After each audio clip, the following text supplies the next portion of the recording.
പ്രതിബന്ധങ്ങൾ എത്രയേറിയാലും ഒടുവിൽ ആ വഞ്ചി ലക്ഷ്യസ്ഥാനത്തിൻ്റെ കരയ്ക്കെത്തിയിരിക്കും. സ്നേഹപൂർവം ഞങ്ങൾ ആരംഭിക്കട്ടെ.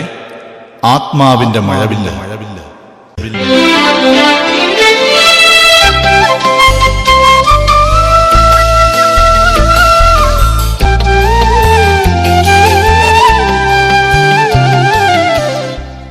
ഓ, ഈ പത്രക്കാരന്റെ ഒരു കാര്യം എത്ര തവണ പറഞ്ഞിട്ടുള്ളതാ ഇങ്ങനെ വലിച്ചെറിഞ്ഞിട്ട് പോകരുതെന്ന്. എന്നാലും ഇങ്ങനെ ഇടൂ.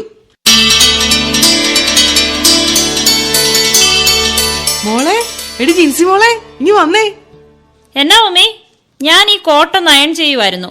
നീ ഇത്ര പെട്ടെന്ന് പോകാൻ ഇറങ്ങിയോ? എന്തോ മെഡിക്കൽ എമർജൻസി ഉണ്ടെന്ന്. 8 മണിക്ക് ഹോസ്പിറ്റലിൽ എത്തണമെന്ന് ഇപ്പൊ വിളിച്ചു പറഞ്ഞു.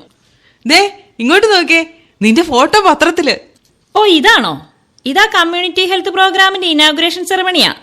ഞാൻ മാത്രമല്ലല്ലോ, എല്ലാരും കൂടിയല്ലേ. മമ്മി എന്നാ ഈ തുറച്ചു നോക്കുന്നേ? നിനക്ക് പറ്റിയ ഡോക്ടർ ചെക്കന്മാര് വല്ലതും ഉണ്ടോന്ന് നോക്കിയതാ. ഓ പിന്നെ, എന്റെ ചെറുക്കനെ ഞാൻ തന്നെ കണ്ടുപിടിച്ചോളാം. മമ്മി പപ്പ അതൊന്നും ഓർത്ത് ബുദ്ധിമുട്ടുണ്ടോ? അയ്യോ, കല്യാണാലോചനയും കൊണ്ടിരുന്ന സമയം പോവും. ഞാൻ പോയിട്ട് വരാം മമ്മി.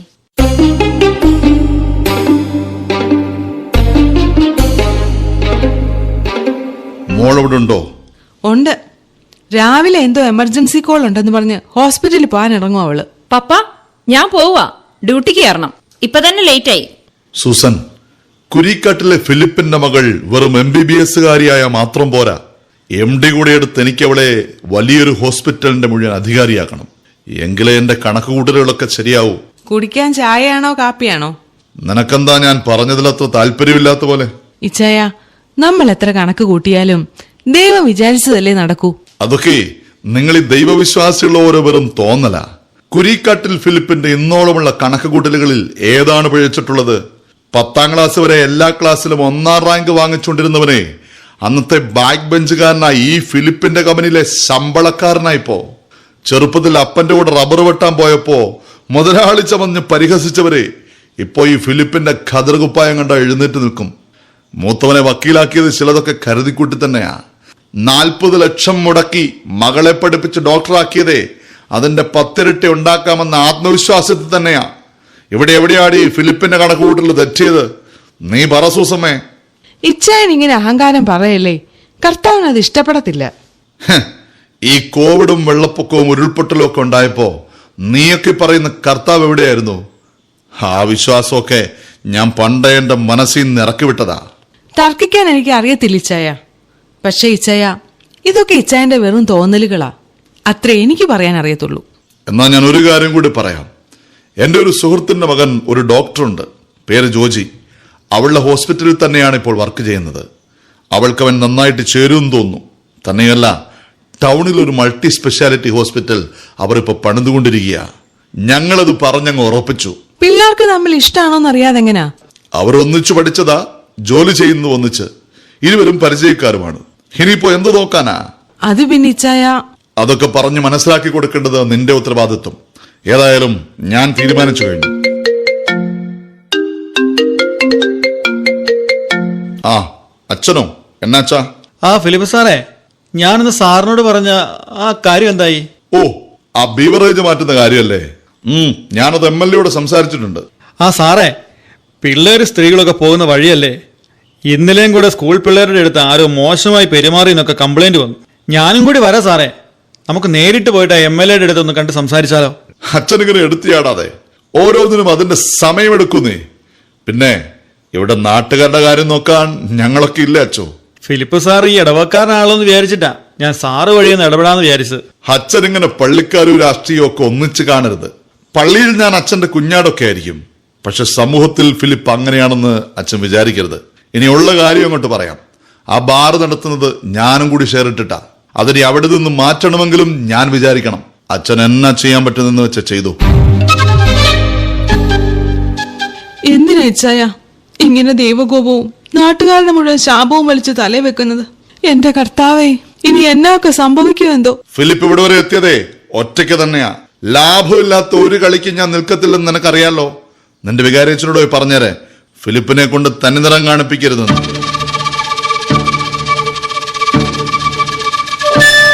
എന്റെ ഈശോയെ, എന്റെ ഫിലിപ്പച്ചായുടെ മനസ്സൊന്ന് നീ മാറ്റണേ. എന്തെങ്കിലും ആ പള്ളിയിലൊന്ന് കയറാൻ തോന്നിയാ മതിയായിരുന്നു. അതിനി എന്റെ ജീവൻ കൊടുത്തിട്ടാണെങ്കിലും വേണ്ടുവല്ല. അത് മാത്രം എന്റെ പ്രാർത്ഥന.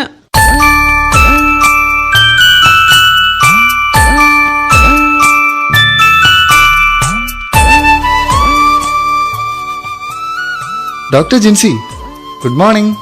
എങ്ങനെയുണ്ട് ഓപ്പറേഷൻ തിയേറ്റർ എക്സ്പീരിയൻസ്? ഇന്നത്തെ കേസ് കുറച്ച് കോംപ്ലിക്കേറ്റഡ് ആയി പോയടോ.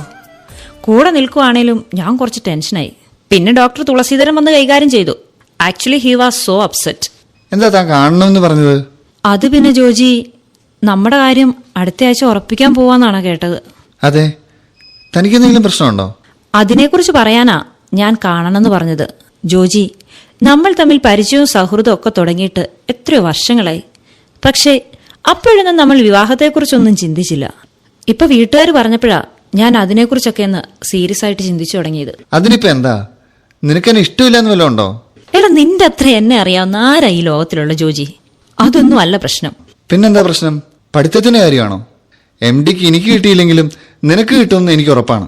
അതല്ല ജോജി, ഞാൻ കുറച്ചു നാൾ മുമ്പ് ഒരു പേഷ്യന്റിന്റെ കാര്യം പറഞ്ഞില്ലേ? ഞാൻ പ്രാക്ടീസിന് പോയ ഹോസ്പിറ്റലിൽ എന്നെ ഒരുപാട് ടച്ച് ചെയ്ത ഒരാളുടെ മരണത്തെക്കുറിച്ച്. ഏതോ ഒരു സിസ്റ്റർ അല്ലേ? അതെ, എന്നോട് വലിയ സ്നേഹമായിരുന്നു. ക്യാൻസർ പിടിച്ച് വേദന കൊണ്ട് ശരീരം പുളയുമ്പോഴും ആ സിസ്റ്റർ എപ്പോഴും ചിരിച്ചുകൊണ്ട് സംസാരിക്കുമായിരുന്നു, ഏറ്റവും അടുത്ത കൂട്ടുകാരിയെ പോലെ. വേദന കുറയ്ക്കാൻ സഡേറ്റീവ് എന്തെങ്കിലും എടുക്കാൻ സിസ്റ്റർ ഒരിക്കലും സമ്മതിച്ചില്ലായിരുന്നെന്നാ നേഴ്സുമാരൊക്കെ പറയുന്നേ. ഒരു ദിവസം ഞാൻ സിസ്റ്ററിനോട് ചോദിച്ചു, സിസ്റ്റർ എങ്ങനെ ഇത്രയും ജീവൻ പോകുന്ന വേദന സഹിച്ച് ചിരിക്കാൻ കഴിയുന്നേ? അപ്പൊ സിസ്റ്റർ എന്റെ കയ്യെ പിടിച്ചിട്ട് പറയുക, ഞാൻ ഈ വേദന ഈശോയ്ക്ക് സമർപ്പിക്കുമ്പോൾ ഒത്തിരി ആത്മാക്കളെ ഈശോ സ്വർഗത്തിൽ കൊണ്ടുപോകുന്നുണ്ടെന്ന്. മോളെ, ഞാൻ സഹിക്കുവല്ല, സ്നേഹിക്കുവാണെന്ന്. ജോജി, എനിക്കിതങ്ങ് മറക്കാൻ പറ്റുന്നില്ലടാ. നീ എന്താ ഈ പറഞ്ഞു വരുന്നത്? അങ്ങനൊരു ജീവിതം എനിക്കും വേണമെന്ന് തോന്നുന്നു.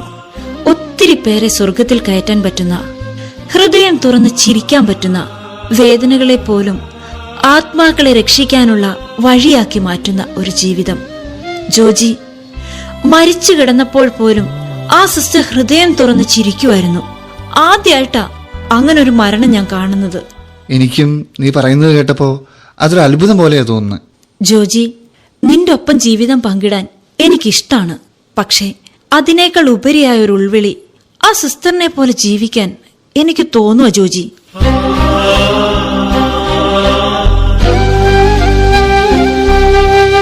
ഇതൊരു തോന്നൽ മാത്രാണോന്നറിയാൻ ഞാൻ ഒരുപാട് പ്രാർത്ഥിച്ചു നോക്കി. എന്നാൽ അതല്ല. കാരണം അത് ഓരോ ദിവസവും എന്റെ ഉള്ളിലിരുന്ന് ശക്തിപ്പെട്ടുകൊണ്ടിരിക്കുക.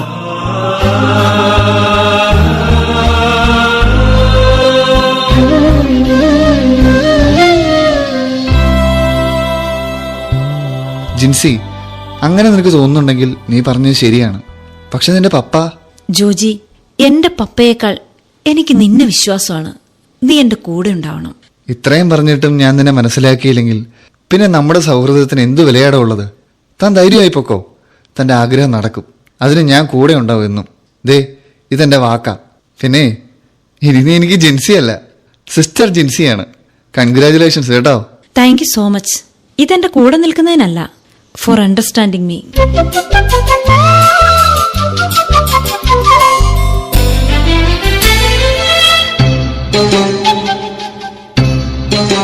ജിൻസി, എടി ജിൻസി. എന്നാ പറ്റി ചായ? അവള് ഡ്യൂട്ടി കഴിഞ്ഞ് വന്ന് കിടക്കുവാ. ഇന്നെനിക്ക് രണ്ടിലൊന്നറിയണം. എവിടെടി അവള്, നിന്റെ പുന്നാര മോള്? ഫിലിപ്പിച്ചായ കാര്യം പറ. എന്നതാന്നേ ഈ കിടന്ന് ബഹളം വെക്കുന്നത്? എന്ന് തൊട്ടാടി നീ ഒറ്റയ്ക്ക് തീരുമാനം എടുത്തു തുടങ്ങിയത്? എന്നതാ ഈച്ചായ? കല്യാണം ഉറപ്പിച്ച നിന്റെ മോള് സന്യസിക്കാൻ പോവാണെന്ന്. ഞാൻ പറഞ്ഞുറപ്പിച്ച കല്യാണം അവള് മുടക്കി. അവൾക്ക് കന്യാസ്ത്രീയാകാൻ പോകണമെന്ന്.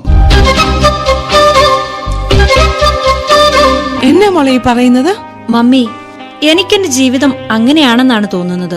അതെന്റെ ഉറച്ച തീരുമാനമാണ്.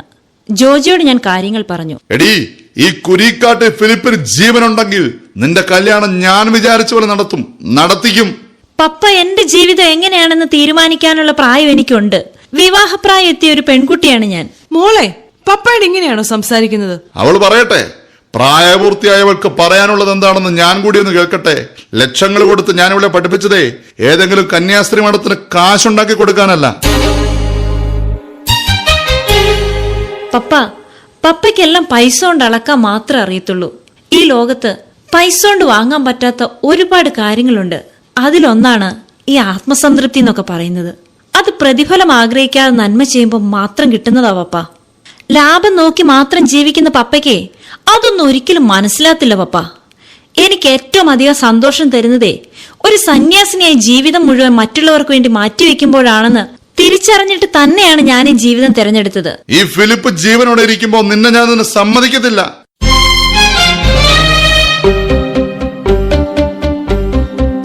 ഇച്ചായൻ എന്നോട് ക്ഷമിക്കണം മോളെ. നിന്റെ തീരുമാനം ഉറച്ചതാണെങ്കിൽ ഈ മമ്മി കൂടെ ഉണ്ടാവും.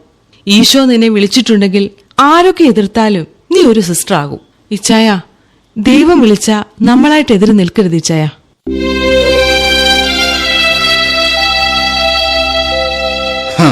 അപ്പൊ ഫിലിപ്പിനെ തോപ്പിക്കാൻ എല്ലാരും കൂടെ ഒരുമിച്ചിറങ്ങിയേക്കും അല്ലേ?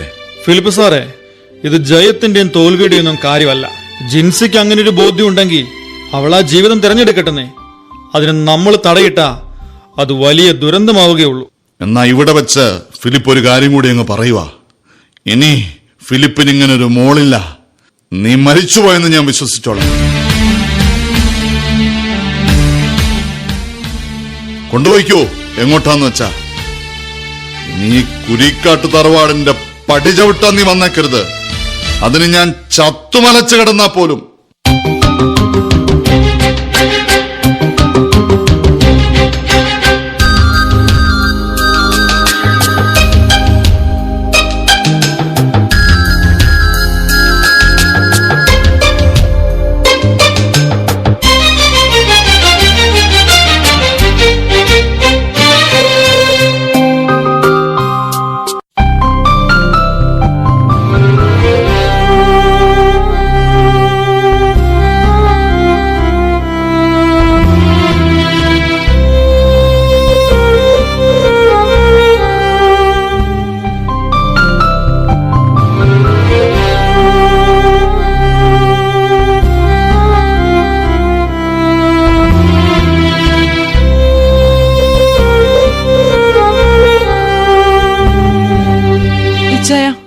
ഒരിക്കൽ കൂടി വിളിക്കുക.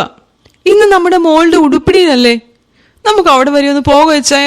കുരിക്കാട്ടിൽ ഫിലിപ്പിന് ഒറ്റ വാക്കും ഒറ്റ അപ്പനമേ ഉള്ളൂ എന്ന് സൂസമ്മയ്ക്ക് ഞാൻ പറഞ്ഞു തരണ്ടല്ലോ. എന്നാ ഞാനെങ്കിലും ഒന്ന് പൊക്കോട്ടെ. അവള് വല്ലാതെ സങ്കടപ്പെടുന്നുണ്ടാവും. പൊയ്ക്കോ. പിന്നെ ആ വഴി അങ്ങ് പൊക്കോണം. തിരിച്ചിങ്ങോട്ട് വരണ്ട. ഇതെന്റെ വീടാ. അപ്പൊ നീ പോകാനുള്ള വണ്ടി വരെ തയ്യാറാക്കിയിട്ടാ ഈ നാടകം കളിക്കുന്നല്ലേ?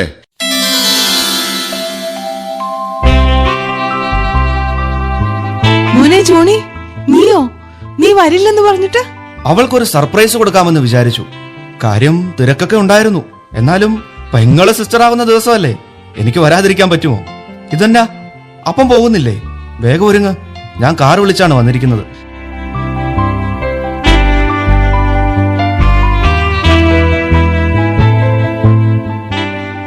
മോനെ, ഞാൻ എത്ര പറഞ്ഞിട്ടും ഇച്ചായൻ കേൾക്കുന്നില്ല.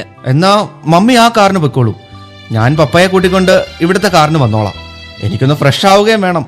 ആദ്യം തന്നെ ആരെയും കണ്ടില്ലെങ്കിൽ അവള് വല്ലാതെ വിഷമിക്കും. മോൻ വല്ലതും കഴിച്ചോ? അതൊക്കെ ഞാൻ നോക്കിക്കോളാം. ഇപ്പൊ മമ്മി ചെല്ല്.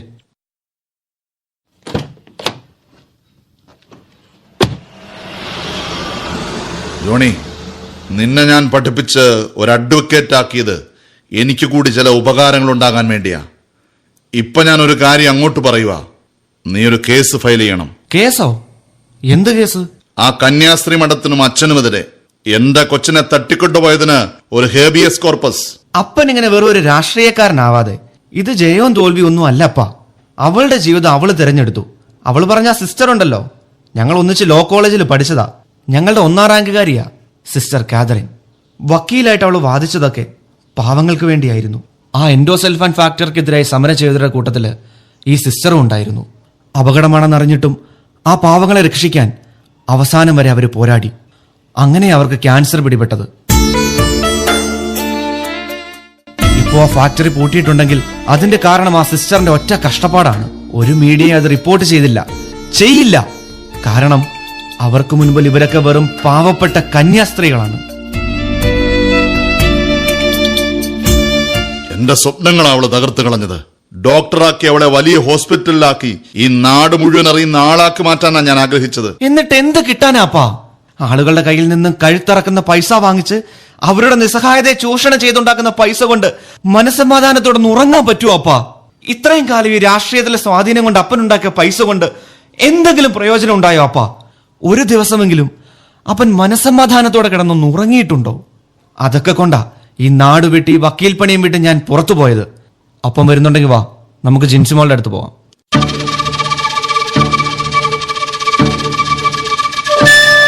ഇല്ലടാ, അവളോട് ക്ഷമിക്കാൻ എനിക്ക് പറ്റില്ല.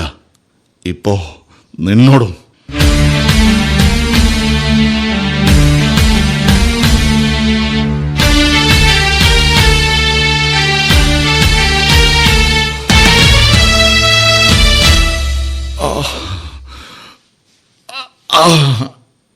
അപ്പാ അപ്പാ അപ്പ അപ്പ എന്ത് പറ്റിയപ്പാ? നമുക്ക് ഹോസ്പിറ്റലിൽ പോ.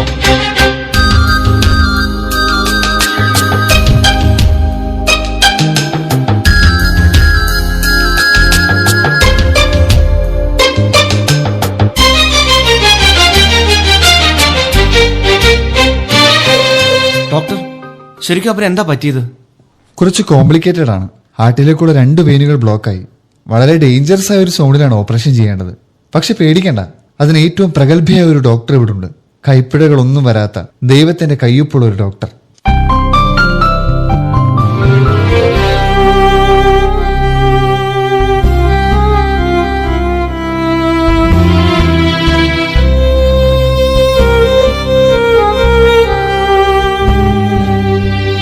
പപ്പാ, എങ്ങനെയുണ്ട് ഇപ്പോൾ?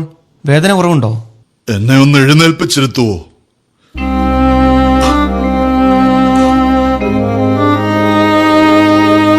എനിക്കൊരാഗ്രഹമുണ്ട്. എന്റെ ജീവൻ രക്ഷിച്ച ആ ഡോക്ടറെ എനിക്കൊന്ന് കാണണം. ഒന്നാ കരം പിടിച്ച് ചുംബിക്കണം. മരണം അടുത്തു വന്നപ്പോഴാ എനിക്ക് മനസ്സിലായത് ഞാൻ ഈ ഉണ്ടാക്കി വെച്ചതൊക്കെ വിലകെട്ടതാണെന്ന്. ആ ഡോക്ടർ എന്ന് പപ്പയെ കാണാൻ വരുന്നുണ്ട്. ദേ, ആ വരുന്നതാണ് പപ്പയുടെ ജീവൻ രക്ഷിച്ച ഡോക്ടർ, സിസ്റ്റർ സ്നേഹ തെരസ്.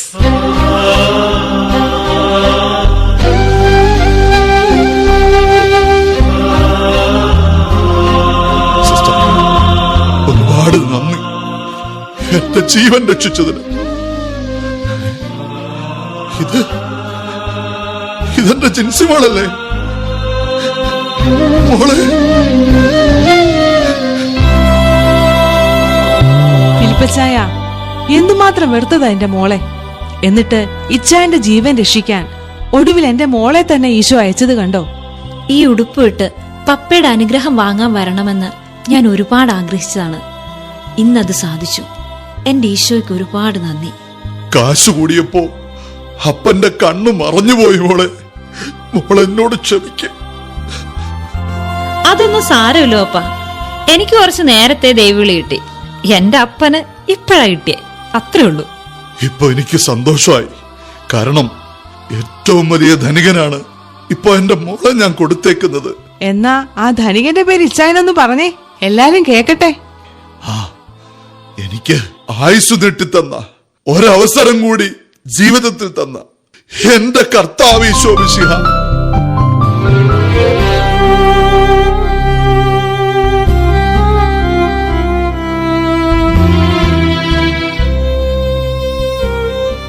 അതെ, അപ്പൊ എല്ലാരും ഹാപ്പി ആയല്ലോ. കുരിക്കാട്ടിലെ ഫിലിപ്പച്ചായന്റെ ഹൃദയമാറ്റ ശസ്ത്രക്രിയ വിജയകരമായി നടന്നിരിക്കുന്നു. അപ്പൊ നമുക്കിതൊന്ന് ആഘോഷിക്കണ്ടേ? അതിനുവേണ്ടി നമ്മൾ എങ്ങോട്ടാ പോകുന്നത് ഫിലിപ്പച്ചായ? എന്റെ ഇടവക പള്ളിയിലേക്ക് എന്റെ കണ്ണു തുറപ്പിച്ചത് എന്റെ മോള. ഇനിയെങ്കിലും എനിക്കൊന്ന് ജീവിച്ചു തുടങ്ങണം, എന്റെ കർത്താവ് ആഗ്രഹിക്കുന്ന പോലെ. ജീവിതം സന്യാസം ഈ ഭൂമിയിൽ ലോകരെ മാറോടു ചേർക്കെന്നും ദൈവത്തിനായി മാത്രം അഴുകി അഴുകി തീരും ഗോതമ്പിൻ മണി പോ അവസാന ശ്വാസം വരെ സോദര സ്നേഹം